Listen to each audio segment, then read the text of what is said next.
This is the second tutorial on the blues in F, and it's in reference to Billie's bounce.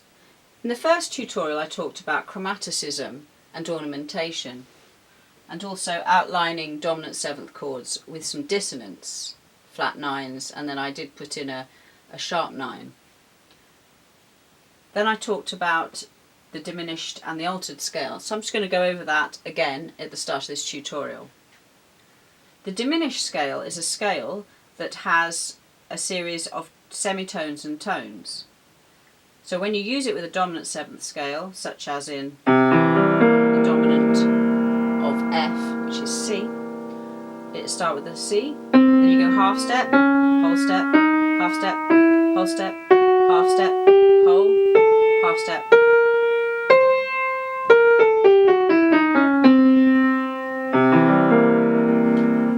And the altered scale is also useful, and that fits dominant seventh sharp nine.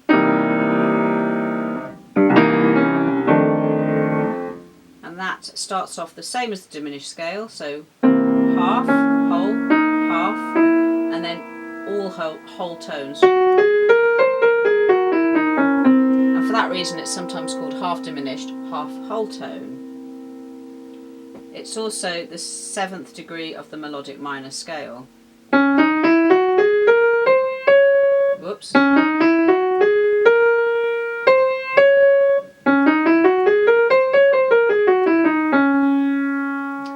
was in fact the correct scale, so we're starting on this one.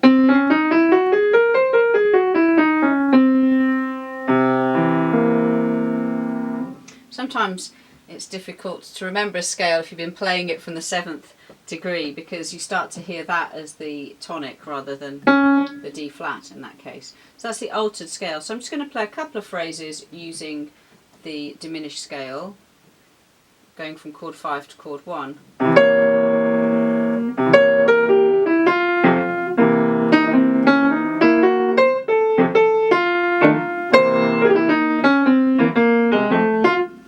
And the altered scale, which as I said sounds very similar.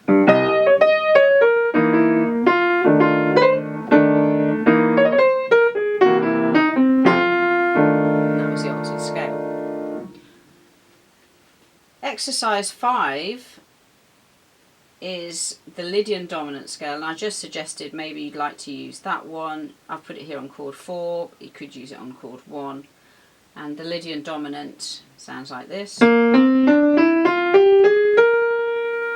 Dominant because it's got the flat 7, Lydian because it's got the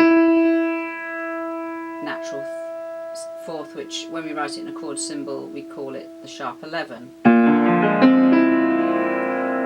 So I'm going to do an improvisation using lots of sharp 11s, using the Lydian dominant on every chord.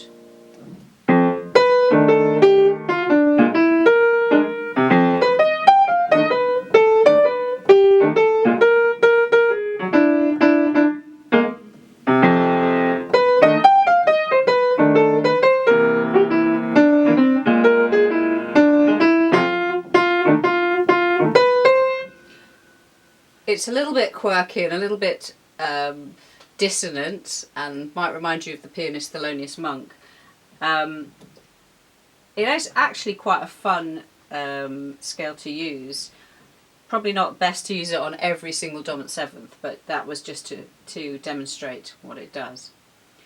You can also use the Bebop scale. Bebop scale is just a major scale with flat 7 and natural 7. So here's a Bebop scale on F. And essentially it just sounds chromatic at the end, so I'll just do a little bit of improvising on that. So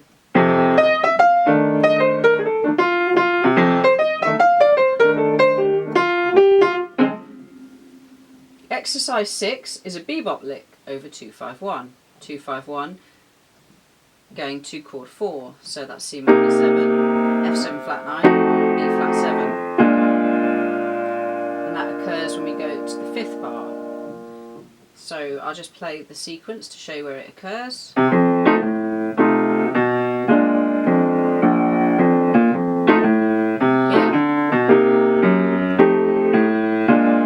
And the lick that could work over that, I've just written a nice little bebop idea.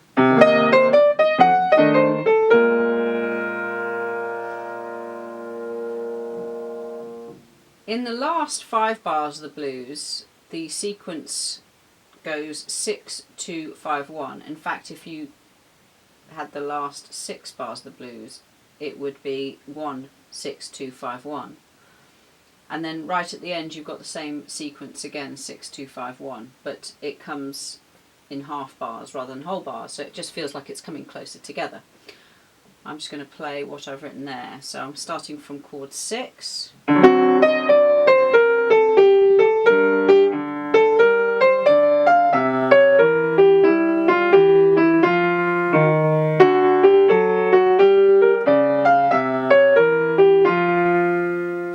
Was quite slow. I'm going to do it more in a bebop style, which would be faster.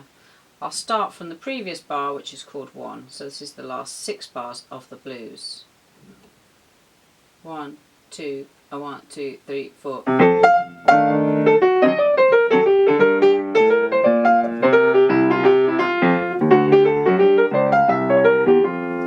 it's quite tricky, and I haven't actually.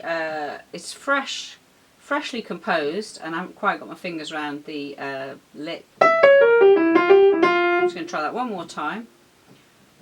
Okay, 1, 2, 1, 2, 3, 4.